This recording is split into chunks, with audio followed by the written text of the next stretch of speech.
8년 전 이 시기 토트넘 호스퍼는 지금과 비슷한 처지에 놓여 있었습니다. 초반에는 별다른 주목을 받지 못했던 젊은 선수들이 경기가 거듭될수록 폼이 올랐고 포체티노 밑에서 자신들의 능력을 발견하는 즐거움을 누렸습니다. 토비가 합류했고 임대 갔던 델레 알리가 돌아와서 손흥민과 호흡을 맞춰갔습니다. 그 시즌 여름에 분데스리가에서 오스트리아 출신의 센터백 케빈 비머도 영입했습니다. 비머는 다른 선수들만큼의 퍼포먼스를 보여주진 못했으나 그 시즌 토트넘이 깜짝 우승 도전에 나서며 1월부터 4월까지 모든 대회에서 15경기 연속 선발로 출전했습니다. 이 이야기는 디애슬레틱에 실린 케빈 비머가 들려주는 8년 전 이야기입니다. 그중 손흥민과의 이야기를 중심으로 편집했습니다. 토트넘에서의 생활은 저에게는 매우 특별한 시간이었습니다. 대단한 선수들과 함께 뛰고 훌륭한 케미를 자랑하는 그들과 라커룸의 일원이 된 것입니다. 이게 제 꿈이었으니깐요. 케빈 비머는 8년 전 이야기를 하면서 가장 큰 유산은 친구 손흥민을 얻은 것이라고 말했습니다. 앨런 딕슨이 나에게 토트넘의 독일어를 구사하는 선수가 있으니 대화를 나눠보라고 했습니다. 그리고 몇 주 뒤에 토트넘에 도착했는데 날 보자마자 독일말로 반기던 선수가 바로 소니였습니다. 소니의 독일어 실력에 정말 놀랐습니다. 함부르크와 레버쿠젠에서 뛰었다는 건 알고 있었지만 독일어를 너무 잘했거든요.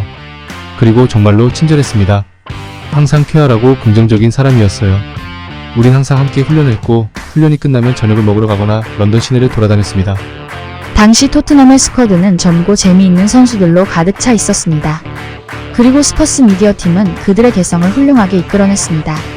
비디오 게임 토너먼트가 있었고 클럽의 유튜브 채널에는 토트넘의 젊은 선수들이 바르셀로나 거리에서 가위바위보를 하고 있는 모습을 담아냈습니다.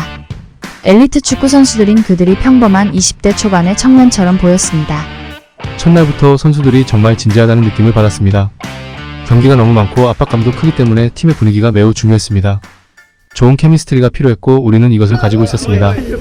토트넘으로 와서 비머는 연속 15경기에 선발로 나섰습니다. 그리고 그 다음 시즌에는 선발로 10번밖에 나가지 못했습니다. 비머에게는 두 번째 시즌이 훨씬 더 힘들었습니다. 토비와 베르통원의 수비라인 파트너십이 점점 더 강해졌고 둘 중 한 명이 결장하면 다이어가 대체로 나섰습니다. 특히 비머를 힘들게 한 건 아스널과의 1대1 무승부에서 기록한 자책골이었습니다. 그래도 비머를 든든하게 지켜준 건 손흥민이었습니다. 두 사람은 끊임없이 서로를 웃게 만들었습니다. 함께 저녁을 먹으러 나가기도 했고 손흥민 근처에 살던 휴고 요리스를 데리러 훈련장에 가기도 했고 런던의 랜드마크를 가기도 했고 서로의 집에서 놀기도 했습니다. 소니 집에 가면 그의 어머니가 항상 요리를 만들어주셨습니다. 정말 좋았어요. 소니의 부모님도 매우 겸손하고 정말 친절했습니다. 그리고 한국의 문화를 조금 더 알 수 있었습니다. 아버지는 항상 소니에게 매우 엄격하셨지만 그가 훌륭한 선수가 되기를 원하셨습니다. 매우 프로페셔널한 분이셨고 소니의 커리어에 큰 영향을 미쳤습니다. 손흥민과 비머는 두 번째 시즌이 끝날 무렵 두 사람은 벤 데이비스, 카일 워커와 함께 구단의 홍보를 위해 한국을 방문했습니다. 짧은 한국 방문 뒤 영국으로 돌아간 비머는 한 달 후 다시 서울로 왔습니다. 이번에는 손흥민과 함께 휴가를 보내기 위해서였습니다. 하지만 손흥민이 카타르와의 경기에서 팔이 부러지는 부상을 당해서 휴가 첫 며칠 동안 병원에 입원해 있었습니다. 퇴원 후 손흥민은 비머에게 서울을 안내하는 여행 가이드 역할을 맡기도 했습니다. 소니가 서울 곳곳을 보여줬어요. 우리는 다양한 레스토랑과 쇼핑을 다녔습니다. 그리고 서울에서 멀지 않은 곳에 바다가 있었어요. 우리는 도시가 내려다 보이는 호텔에 머물렀습니다. 정말 좋았습니다.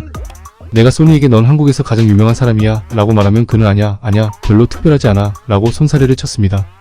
소니는 언제나 마스크를 쓰고 있었기 때문에 눈만 보였고 레스토랑의 스페셜룸에 있었지만 사람들은 어떻게 그를 알아보고 열광했습니다. 모두가 손흥민을 알아봤습니다.